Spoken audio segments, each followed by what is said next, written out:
बिस्मिल्लाहिर्रहमानिर्रहीम। खातिन हज़रात, नए कुर्ते के साथ अख्तर अब्बास का सलाम पहुँचे। ये रंग मेरी मर्ज़ी का है और बहुत से लोगों ने फरमाइश की थी कि आप कुर्ता भी कभी कभी पहना करें, तो ये इसीलिए मैंने आप ही की फरमाइश पे पहना है। और ये काले रंग का नहीं है कि ताला ईसा खेलवी वाला कोई गाना गाया जाए, तो ये इसी पे गुजारा कर लेते हैं। आज का जो मौजू है, एक ख़ातून अपने मियाँ के साथ आई और उनके सामने उनके हाथ पे हाथ रख के वो ज़ारो कतार रोईं। उन्होंने कहा हमारी शादी को 3 माह हो गए हैं और 3 माह में ये कोशिश के बावजूद मियाँ नहीं बन पाए। अब बताइए मैं क्या करूं। इनको मैं साथ लेके आई हूं कि आपको ये ना लगे कि मैं को वन साइडेड बात कर रही हूं।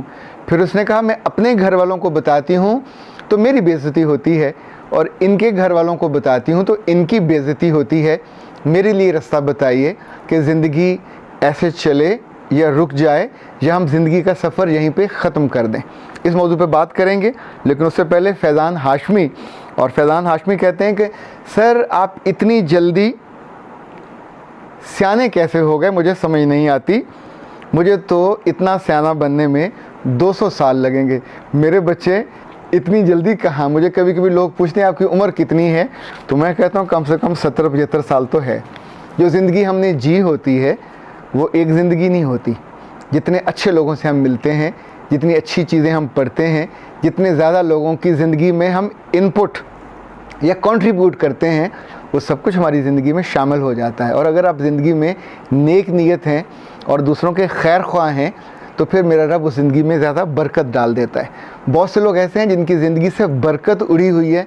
जब वो कमेंट्स कर रहे होते हैं तो अल्लाह जाने उनका हर कमेंट जहर से भरा हुआ होता है।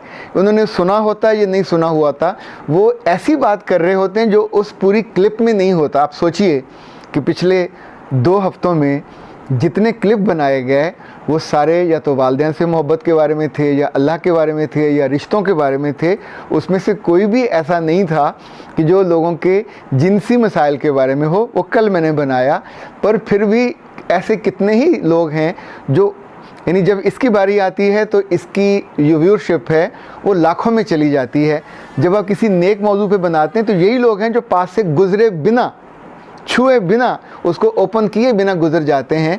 पर जब लोगों के बीच में आके उन्होंने बात करनी होती है, फिर कोई ऐसा दिल दुखाने वाला जुमला लिखते और कहते हैं कि लिटरली आपको अफसोस होता है कि इनकी परवरिश कहाँ पे हुई, इन्होंने किस तालीमी इदारे में तालीम और इल्म हासिल किया कि जो आज तक ये नहीं जान पाए कि जब आप लोगों के बीच में कमेंट्स लिखते हैं तो किन लफ्ज़ों को लिखना चाहिए। जब आप जो लफ्ज़ लिखे होते हैं आपके, वो आप ही का इनफैक्ट असल ज़िंदगी का अक्कास होता है कि आप कितने अच्छे हैं, कितने बुरे हैं और कितने ज़र्फ़ के साथ ज़िंदा रहते हैं। और पीता अग्रवाल ने लिखा कि सर मर्दों पे ग्रूमिंग पे तो आपने बात की, तो ख़वातीन की ग्रूमिंग पे भी बात कीजिए। जी ज़रूर, इंशाल्लाह जल्दी इस मौजू पे बात करेंगे, आपकी ड्रेसिंग पे भी और आपके ट्रेंड्स पे भी। इंडिया से मैं हूँ, फ़रहत मेरा नाम है। आपसे बहुत कुछ सीखा, काश आप कुछ साल पहले मिल जाते। और इनकी फरमाइश है फ़रहत की कि नकाब और अबाया वाली लड़कियों के बारे में भी कोई बात कीजिए। ओके, इंशाल्लाह करेंगे। सर इंश्योरेंस पे भी वीडियो बनाइएगा। ये राना इमरान साहब हैं और उम्मे हामद दुरानी, इन्होंने कहा कि इतने वक्तों से हम कमेंट कर रहे हैं, हमारा तो नाम ही नहीं लेते। प्यारे बच्चों और प्यारे बड़ों, नाम उसका मैं लेता हूँ जिसने कुछ लिखा हुआ हो। I am the first one, मैं अपने देख रहा हूँ, बहुत अच्छा है, सुभान अल्लाह, तो ज़ाहिर है उस पर हर बंदे का नाम लेना बहुत मुश्किल हो जाता है। और मैं इकरा हूँ और इट्स टू मच, आपने 2 दिन इंतज़ार कराया और नई क्लिप नहीं आई। बेटा मैं चूँकि इस्लामाबाद में था और I was away from Lahore, so that was the reason. और ये आखिरी है, इंडिया की एक स्टेट है बिहार में, वहाँ एक शहर है जो बुद्ध मत और हिंदू मत का अहम तरीन मरकज़ है, बुद्ध गया। आप लाहौर में हैं, मुझसे 1800 किलोमीटर दूर। और आपके समझाने का तरीका बहुत अच्छा है।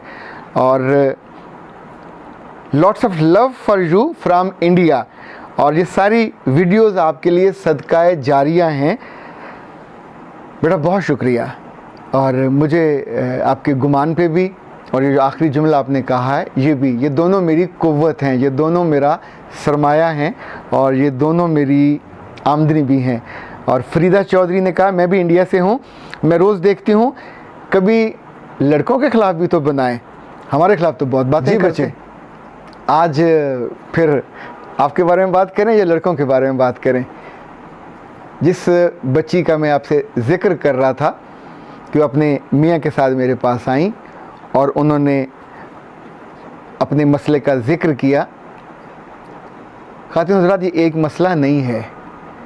इस वक्त पाकिस्तान में अगर अदालतों में जाइए तो अगर 4000 डाइवोर्स के केस हैं तो उसमें मोर देन 50% ऐसे हैं जिसमें ये वजह बयान की गई है। उसमें 20% ऐसे हैं जिसमें सास के जुल्म और ससुर के जुल्म और उस ख़ानदान में ज़्यादती का ज़िक्र होता है, और तकरीबन 30% ऐसे हैं जिसमें मियाँ के अवेलेबल ना होने या हकूक़ ना अदा करने को वजह बताया गया। तो सबसे बड़ी वजह ये है जो उस बच्ची ने बताई। अच्छा, उस लम्हे जब वो बात कर रही थी उसके मियाँ की आंखें झुकी हुई थीं और वो पढ़ा लिखा था, एक बैंक में जॉब करता था। मैंने उससे पूछा कि बेटा, आपकी जब शादी होने वाली थी तो क्या आपको अपनी इस कमज़ोरी का इल्म था? उसने हाँ में सर हिलाया। और उसके बाद लाजमन मेरा दूसरा सवाल ये था कि आपने ट्रीट क्यों ना करवाया? तो उसने कहा मैं सोचता था कि ये अपने आप ठीक हो जाएगा, लेकिन ये ठीक नहीं हो सका। ख़ातिन हज़रात, वो सारे ख़ानदान, वो सारे लोग जो उन्होंने आने वाले बरसों में अपने बेटों की या अपने भाइयों की शादियां करनी हैं, मैं उनसे मुखातिब हूँ। उसमें आप ख़ुद भी शामिल हो सकते हैं, आपका छोटा भाई भी और आपके कोई इज़्ज़ा अकारब भी। याद रखिएगा कि शादी पे जब 300-400 लोग जमा होते हैं तो अजीब एक मोहब्बत का समा होता है, कि इज़्ज़त का और एक रिफ़त का समा होता है। सब लोग खुश होते हैं, एक एक मोमेंट को रिकॉर्ड किया जाता है, एक एक मोमेंट को मीठा मोमेंट समझ के एंजॉय किया जाता है। मुख्तलिफ़ तकरीबात होती हैं, रस्में होती हैं, पर आप सोचिए कि उस रस्मों में कपड़े भी आपने लिए, मिठाइयाँ भी लीं, तैयारियाँ भी की, ढोल ढमक्का भी हुआ, तस्वीरें भी बनी, हर चीज़ हुई। पर जिस वजह से ये शादी चलनी है, अगर आपने उस बारे में सोचा नहीं, गौर नहीं किया, अपने वालिदैन पे ये लाजिम है कि अपने बच्चों से उस वक्त आने से पहले बहुत क्लैरिटी के साथ उनसे पूछा करें, उनकी नॉर्मल ज़िंदगी के बारे में, उनकी नॉर्मल परफॉर्मेंस के बारे में। इसलिए कि इस पूरे से ख़ानदान की इज़्ज़त जुड़ी है, इस पूरे से उस लड़के का वक़ार जुड़ा है। आप जानिए कि सारा मामला होने के बाद, कुछ हफ्तों बाद, कुछ महीनों बाद, जब भी ये बात ओपन होगी, खुला के लिए जाएगी या डाइवोर्स होगी, और उसमें वजह ये हो कि he was unable to perform, he was not a complete man and he was not a normal person, तो ये बात सिर्फ एक जुमले में नहीं आती। उसके साथ नामर्दी का एक पूरा तमगा है जो लड़के के माथे पे लगता है। उसकी बहनें, उसके भाई, उसके इज़्ज़ा-ओ-कारब, जिसको इल्म होता है, अब वो लड़का वहाँ बैठ के इज़्ज़त से या फ़ख्र से या गुरूर से अब सर उठा के नहीं देख सकता। ये इल्ज़ाम जेन्युइन होता है। ये इल्ज़ाम कोई लड़की कभी अपनी इज़्ज़त और उसने एक पूरी तकरीब हुई और जिसकी ज़िंदगी का नया सफ़र का आगाज़ हुआ, कोई अपने सफ़र को क्यों खोटा करेगा? लड़कियां ज़िंदगी दे देती होती हैं, पर धीरे धीरे वो ज़िंदगी बसर करती रहती हैं। जब उम्मीद ना हो, जब कोई यकीन ना हो, जब ज़रा सी आस ना हो, तो ये वो मौका होता है जब वो फट पड़ती हैं। ये तो फिर पढ़ी लिखी बच्ची थी जो मेरे पास आई। हमने कई सारे ऑप्शन पे गौर किया, पर बहुत सारे मामलात में ऐसा होता है there is no option at all. एक वहाँ से बंद गली होती है, बंद रास्ता होता है जहाँ से रिश्ता आगे नहीं चल सकता। इस मौके के आने से पहले, जैसे बहुत से हम टेस्ट कराते हैं, अगर इन बच्चों के टेस्ट हो जाया करें तो आप सोचें पूरा ख़ानदान इतना ख़र्चा करने के बाद उस रुसवाई से बच सकता है जिसका शिकार वो ख़ानदान भी होता है और वो लड़का भी होता है। इसमें कितने ऐसे हैं जो बढ़ के मारते हैं और पंजाबी में कहते हैं फड़े मारते हैं कि कोई बात नहीं, मैं और कर लूँगा।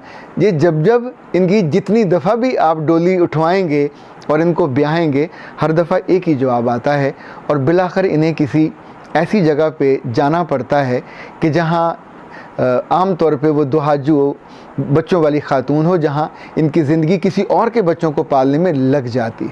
तो अगर आपने यही काम करना है तो सबसे पहले कर लिया करें।